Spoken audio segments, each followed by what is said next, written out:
இப்போ பார்த்தீங்கன்னா match number 17 ஆஸ்திரேலியாவுக்கும் இங்கிலாந்துக்குமான match வந்து நடக்குது. இந்த மேட்சோடைய ஃபுல் அனாலிசிஸ், எந்த பிளேயர்ஸ் வந்து ட்ரீம் டீம் வருவாங்க, எந்த பிளேயருக்கான ஆப்ஷன்ஸ் இருக்குது அப்படிங்கிறத ஃபுல் ஸ்டாட்ஸ் நாங்கள் எடுத்து வச்சுட்டு எப்படி அந்தந்த பிளேயர்ஸை இன்னிங்ஸ் வைஸ் வந்து எடுக்கலாங்கிறத இந்த வீடியோ ஃபுல்லாக சொல்லியிருக்கிறோம். யாருக்கு சிவிசி ஆப்ஷன்ஸ் வந்து இருக்குது அப்படிங்கிறத, எந்த பிளேயர்ஸ்க்கான த்ரெட்டு அப்படிங்கிறத ஃபுல்லாக சொல்லியிருக்கிறோம். வீடியோவை ஸ்கிப் பண்ணாமல் பாருங்கள். இந்த மேட்சோடைய பிச் ரிப்போர்ட் இது எல்லாமே நான் அந்த வீடியோ டீம் மேக்கிங் இந்த வீடியோவில் நான் ஃபுல்லாக சொல்லியிருக்கிறேன். இந்த இது பார்த்தீங்கன்னா ஃபர்ஸ்ட் இன்னிங்ஸ் பேட்டிங் தான் 26 மேட்சஸில் 17 மேட்சஸ் வின் பண்ணியிருக்கிறாங்க. செகண்ட் வின் பண்ணவங்க பார்த்தீங்கன்னா 8 தான் பண்ணியிருக்கிறாங்க.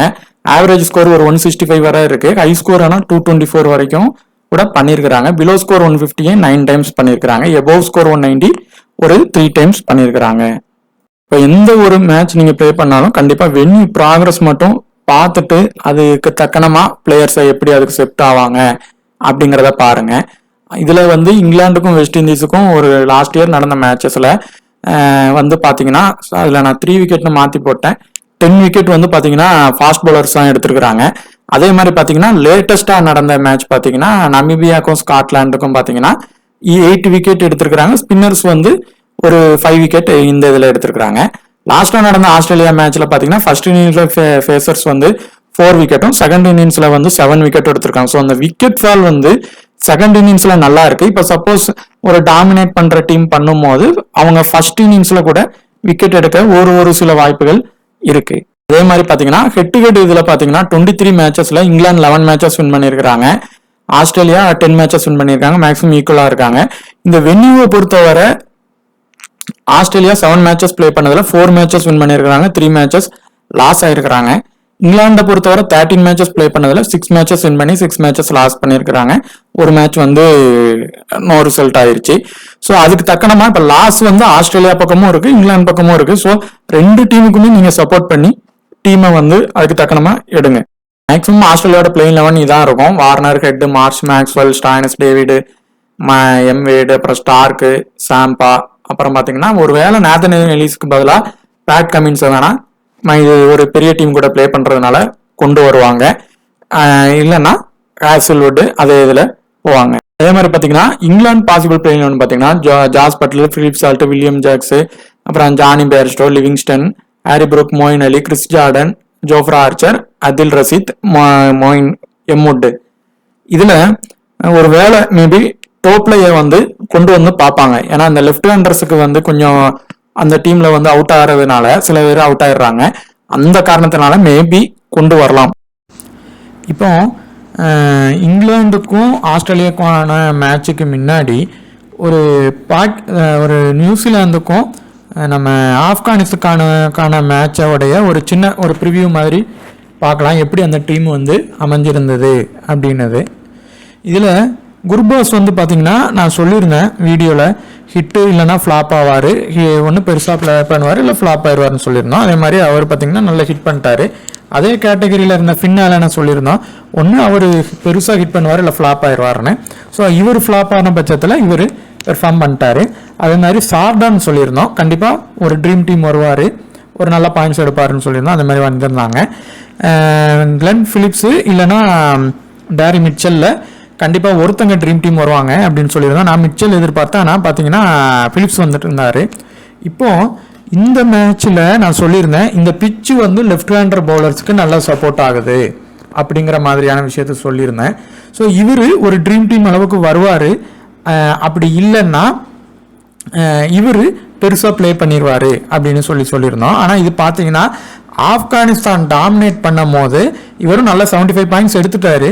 ஆனாலும் பார்த்தீங்கன்னா அது அப்படியே ஆப்போசிட் ஆயிடுச்சு. இவர் பார்த்தீங்கன்னா பெருசாக ப்ளே பண்ணிட்டாரு, இவரும் நல்லா ப்ளே பண்ணிட்டார். ஸோ இந்த பிச்சானது அந்த லெஃப்ட் ஹேண்டர் பவுலருக்கு நல்லாவே செட் ஆயிருந்தது. அதே மாதிரி ரஷீத் கானுக்கு நம்ம மெயினாக சொல்லியிருந்தோம், அவர் செகண்டு பவுலிங் போடும் போது கண்டிப்பாக ஒரு பெருசாக ப்ளே பண்ணுவார் அப்படின்னு சொல்லியிருந்தோம் இந்த பிச்சில் அப்படின்னு சொல்லியிருந்தோம். ஆனால் கேப்டன் அளவுக்கு அவர் வந்துட்டார். அதே மாதிரி இந்த கேட்டகரியில் ஃபெர்கசன் சொல்லியிருந்தோம், ஆனால் சவுதி வந்து வெளியே போனதுனால அந்த இடத்துல ஹென்ரி வந்துட்டாங்க. ஃபெர்கசன் சொன்ன மாதிரி அவர் ட்ரீம் டீம் வந்துட்டார். அதே மாதிரி 8 கேட்டகரியில் இந்த முகமது நபி 8 அந்த கேட்டகரி ஒரு பிளேயர்ஸில் முகமது நபியை மென்ஷன் பண்ணி சொல்லியிருந்தோம். அவர் கண்டிப்பாக ட்ரீம் டீம் வருவார், மஸ்ட்டாக அவரை எடுத்துருங்க அப்படின்னு சொல்லியிருந்தோம். அவரும் வந்துட்டார். இதில் ஒமர் சாய் வந்து நான் மேக்ஸிமம் ஃப்ளாப் ஆவார்னு தான் நினச்சேன். அவர் மேக்ஸிமம் ஃபர்ஸ்ட் பவுலிங் போட்டால் ஒரு மேக்ஸிமம் உள்ளே வந்துருவார் அப்படின்னு நினச்சேன். ஆனாலும் கம்மியான பாயிண்ட் தான், கிட்டத்தட்ட ஒரு ஃப்ளாப் கண்டிஷன் தான், அந்த மாதிரி ஆயிட்டாங்க. அப்புறம் வில்லியம்சன் அப்புறம் கான்வேல ஒருத்தங்க ட்ரீம் டீம் வருவாங்க, நியூசிலாந்து வின்னானா 2 பேரும் வருவாங்க அப்படின்னு சொல்லியிருந்தேன். ஆனால் பார்த்தீங்கன்னா வில்லியம்சன் வந்திருக்கிறாங்க, ஆனாலும் கிட்டத்தட்ட இதுவும் ஒரு ஃப்ளாப் கண்டிஷன் தான். ஸோ டோட்டல் டாமினேஷன் பண்ணிட்டாங்க. இப்போ இந்த மாதிரி நீங்கள் லோ டீமுக்கு வச்சு சப்போர்ட் பண்ணி பாருங்கள். நானும் அதுலேயும் சொல்லியிருந்தேன், சிவிசி வந்து பவுலிங்குக்கு வர்றதுக்கும் வாய்ப்பு இருக்குது, பவுலர் ஆல்ரவுண்டர் இருக்குது. ஸோ அதையே ஃபஸ்ட்டு ட்ரை பண்ணுங்கன்னு சொல்லியிருந்தேன். அதே மாதிரி பார்த்தீங்கன்னா பவுலருக்கே வந்துட்டாங்க. இப்போ ஆஸ்திரேலியாவுக்கும் இங்கிலாந்துக்குமான மேட்ச். இந்த மேட்சோடைய பிச்சு கண்டிஷன் எந்த மாதிரி இருக்குது அப்படின்னு பார்த்தீங்கன்னா, இந்த பிச்சு வந்து கொஞ்சம் பேட் பண்ணுறதுக்கு நல்லா தான் இருக்குது.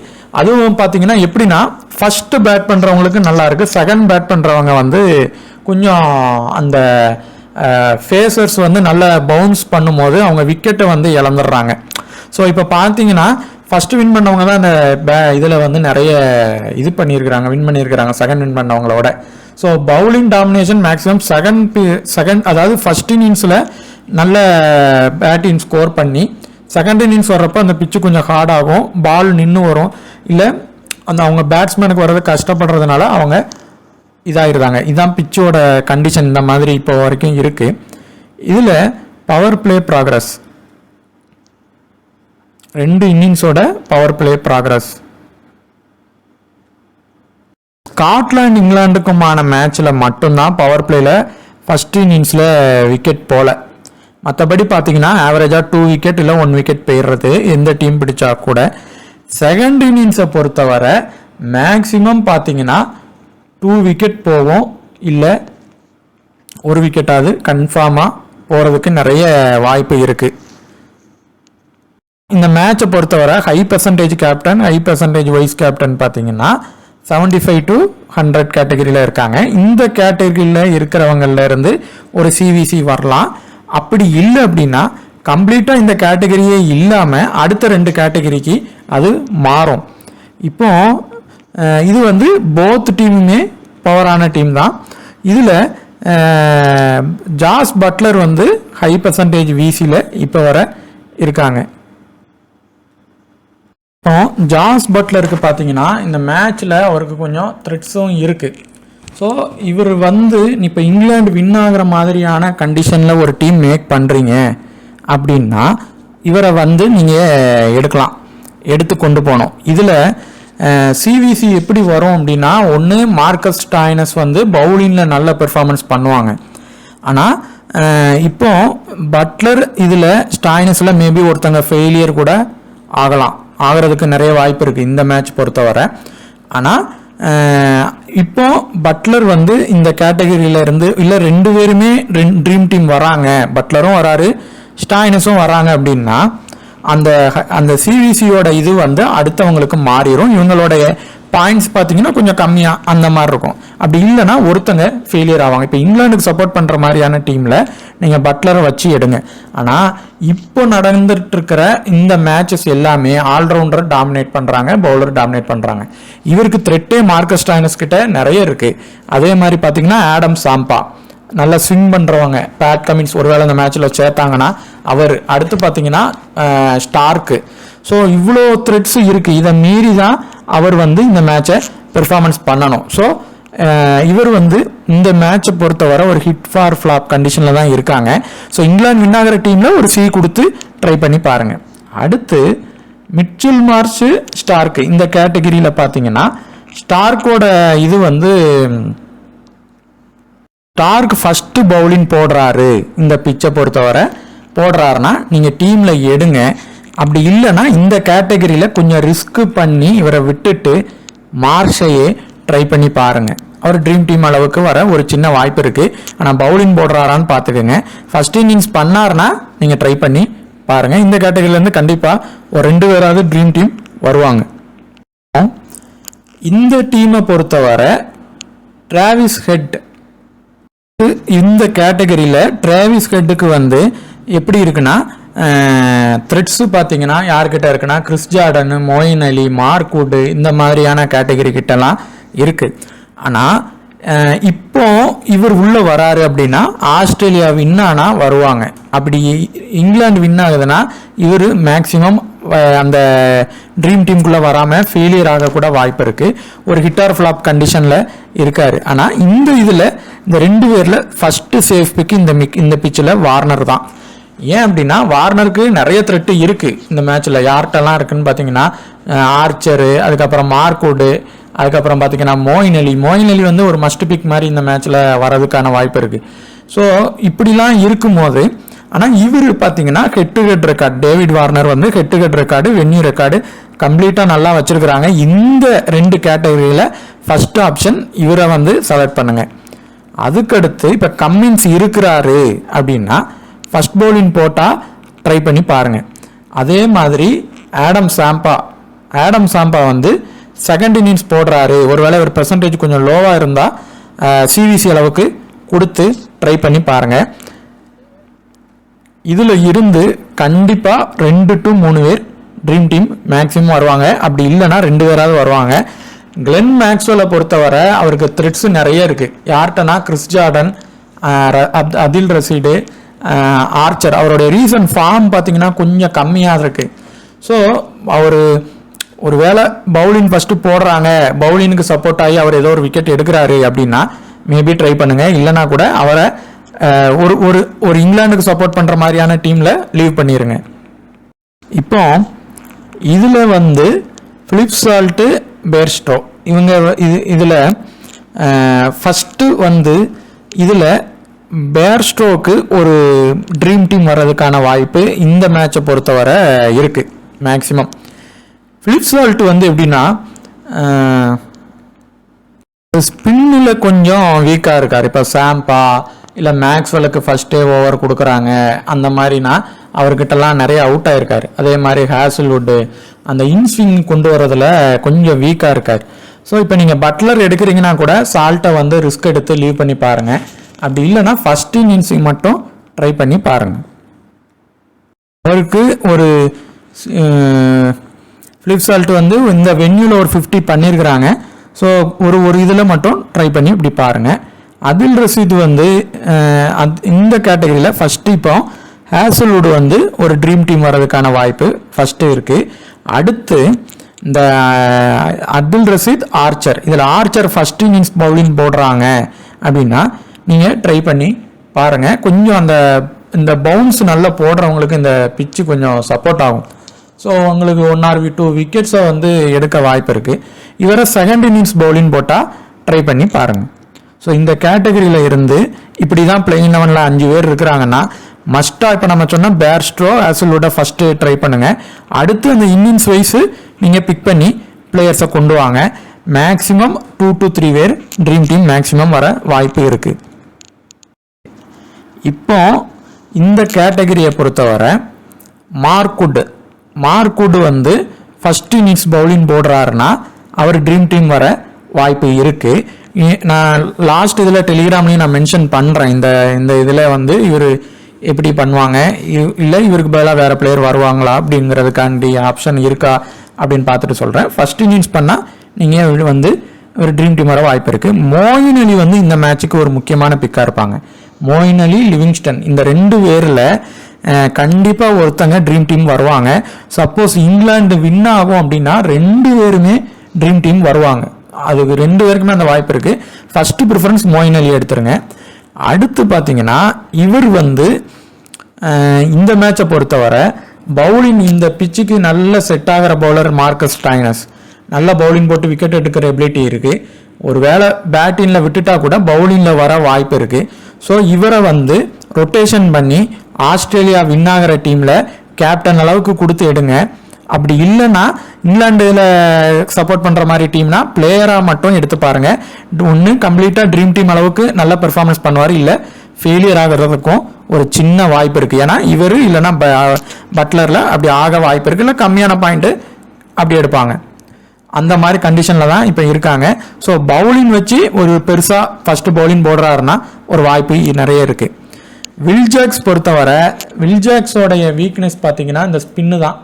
இந்த ஸ்பின்னை தவிர மற்றபடி அவர் எல்லா பால்லையும் அடிச்சிருவார்.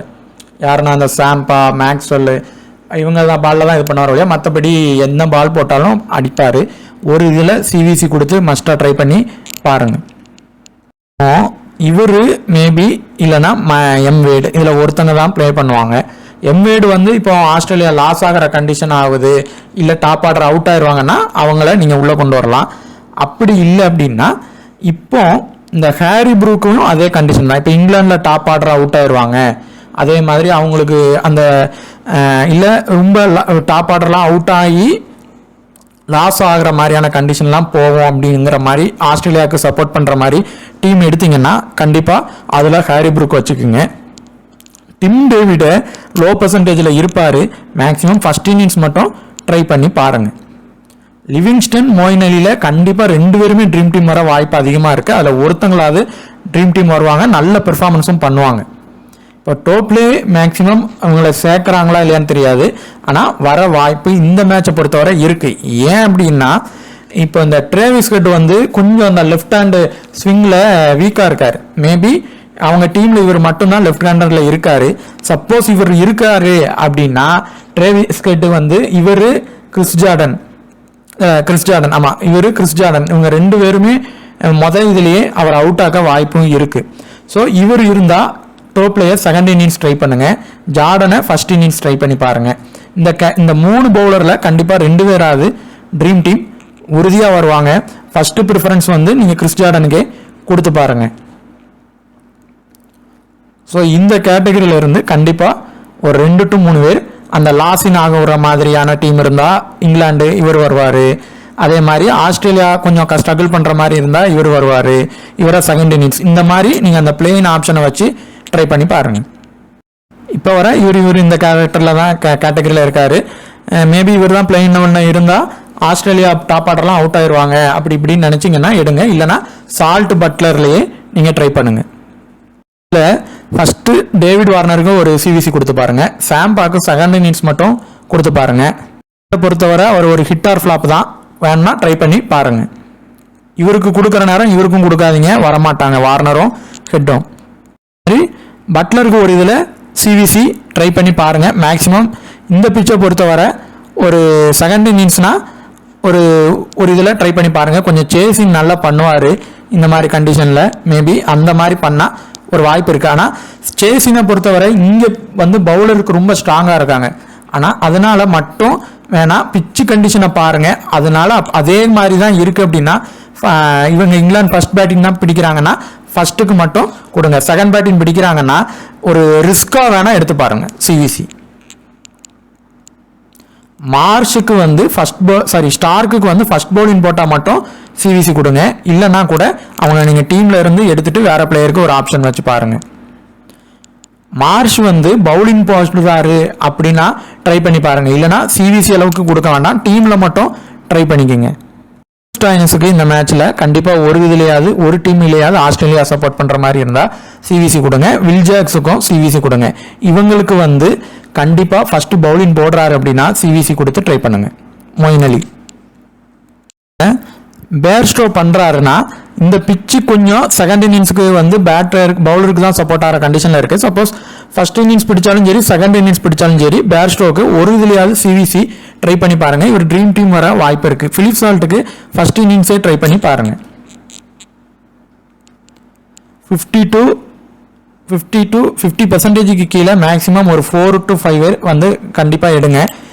ஸ்மால் லீகாக இருந்தால் மேக்ஸிமம் ஒரு 3 பேர் எடுங்க, அதுக்கு மேலே எடுக்க வேண்டாம். நம்ம சொன்ன பிளேயர்ஸை இவர் இப்போ லோ பர்சன்ட்ல இருப்பார். இந்த மாதிரி ஒவ்வொரு கேட்டகரியிலையும் அந்த டிஃபரன்ஷியல் பிக்கை ட்ரை பண்ணி பார்த்தீங்கன்னா அந்த ஸ்மால் லீக் வின் பண்ணலாம். கண்டிப்பாக அதுக்கான ஒரு வீடியோவை நான் கண்டிப்பாக ஒரு டைமில் போடுறேன் கிடைக்கும் போது. ஸோ இப்போ உங்களுக்கு இந்த வீடியோ பிடிச்சிருந்துச்சுன்னா மறக்காமல் சப்ஸ்கிரைப் பண்ணுங்கள், ஷேர் பண்ணுங்கள். உங்களுக்கு டெலிகிராமில் ஜாயின் பண்ணாலும் ஜாயின் பண்ணிக்கிடுங்க. தேங்க்யூ.